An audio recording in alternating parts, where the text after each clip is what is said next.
Hey, what's up everyone, Bobbikins here, and today we're going to talk about some custom Paladin cards.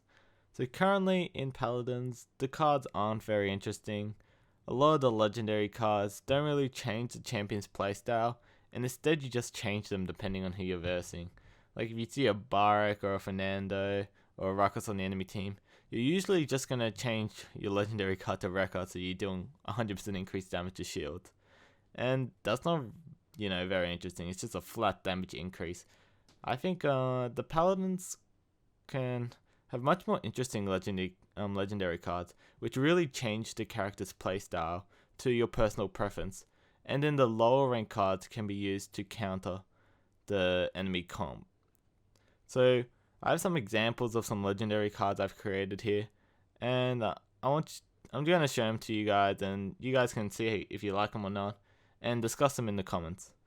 I'd like to say first that these cards aren't balanced. They might not be balanced. I haven't tested them since there's no way to test them. So they will need a bit of tweaking to get to the right spot. But I think the actual change in playstyle is a really cool part of them. So let's see here. So the first card I have here is for Grok. And what it does is it changes the way his weapon works. So currently his weapon shoots out a lightning beam, and it can be upgraded with the right click to do chain lightning.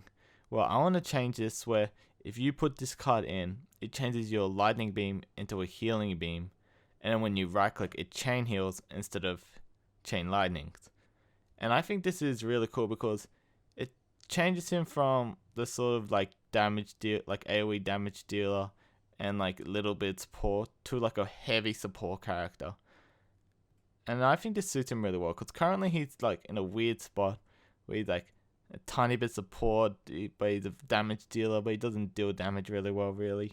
And that's why in a lot of tier lists you see him as tier 4. I think if you could like separate him a bit, you could still have one where he's support and damage, and that probably needs to get fixed a bit.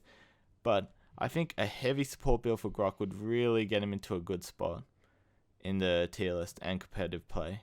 So the next card we have here is for Fernando, called FROSTFIRE. And basically what it does, it changes your flamethrower into a FROSTFIRE thrower, I guess you can call it. And basically, your auto attack now slow the enemy movement by 40%. And this adds a lot of utility to Fernando. Currently, a lot of his legendary cards that are used are really, really basic. They're just like increase your life, or like increase your max life, or gain life per minute in the game. They're just really, really boring tank cards. And I think this is a much more interesting direction for Fernando than just being straight up, oh, I have a lot of life, you can't take me down sort of character.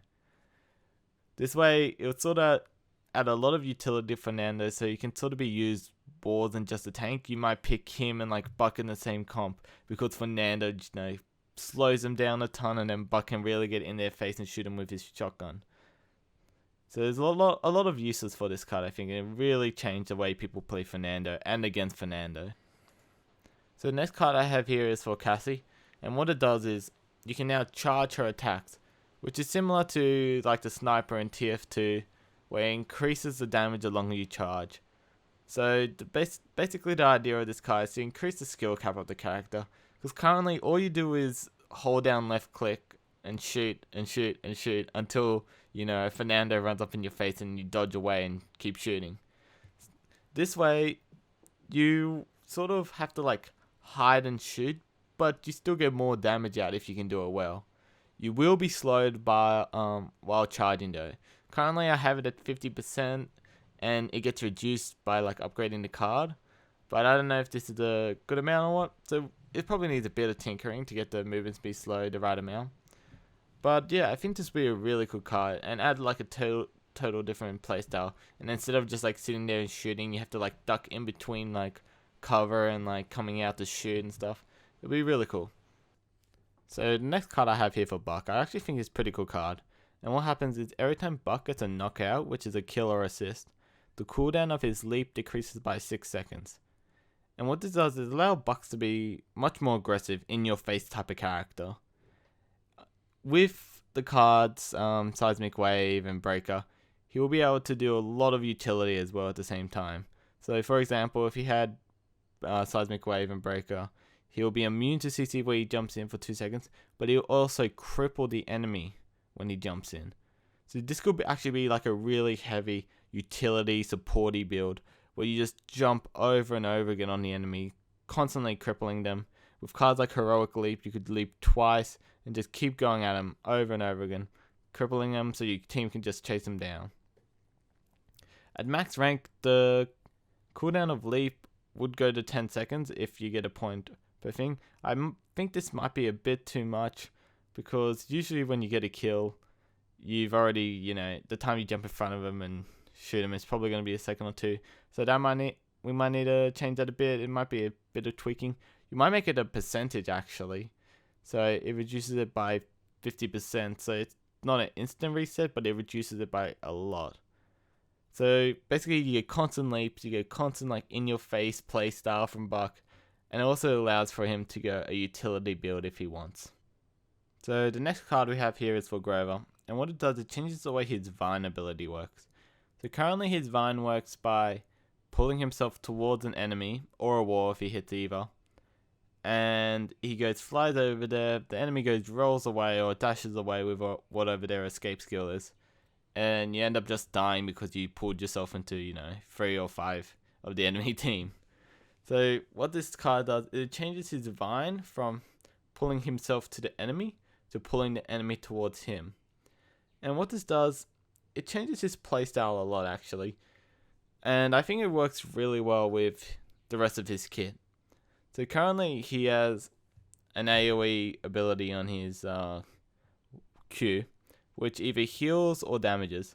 So currently the AoE damage part is pretty good for the Vine pulling you towards them.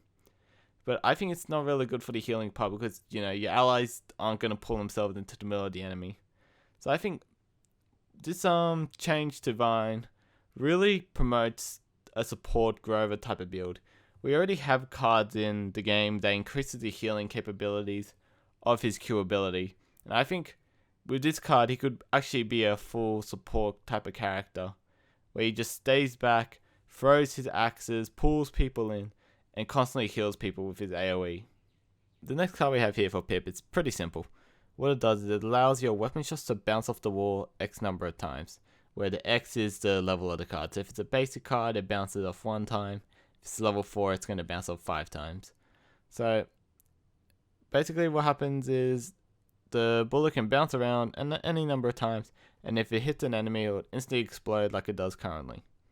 So what this does, it adds a higher skill cap to the champion, where you can sort of stand around a corner, or you can find really cool spots where you can shoot them, they can't shoot you. And it allows for some really cool moves, and the good pips will know really good positions where you can stand in, where you can just shoot around this corner, bounces 2-3 times, it lands in a perfect spot where bark turrets are gonna be, or where Cassie sniping from, stuff like that.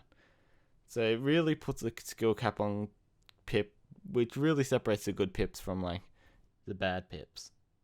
So the last card we have here for Sky is Crippling Poison, and what it does is slows the enemy's champion movement and attack speed by 10% for each champion poison.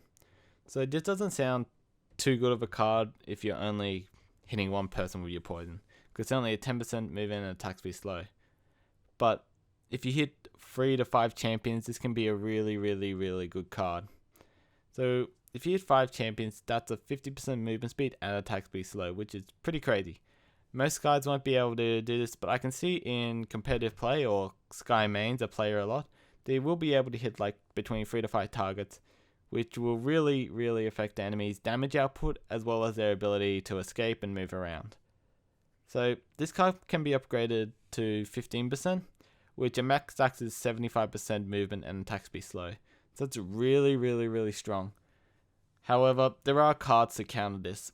While the 75% is really, really strong, you can get cards like Sterilize, which you really don't see being played in any sort of game, even with a lot of damage over time effects. So that's all the cards. So I'll be interested to see what you guys think about it, and what do you think are some good cards that could be introduced to the game to really shake it up and make it much more interesting than it already is. Thanks for watching, and I'll see you guys next time.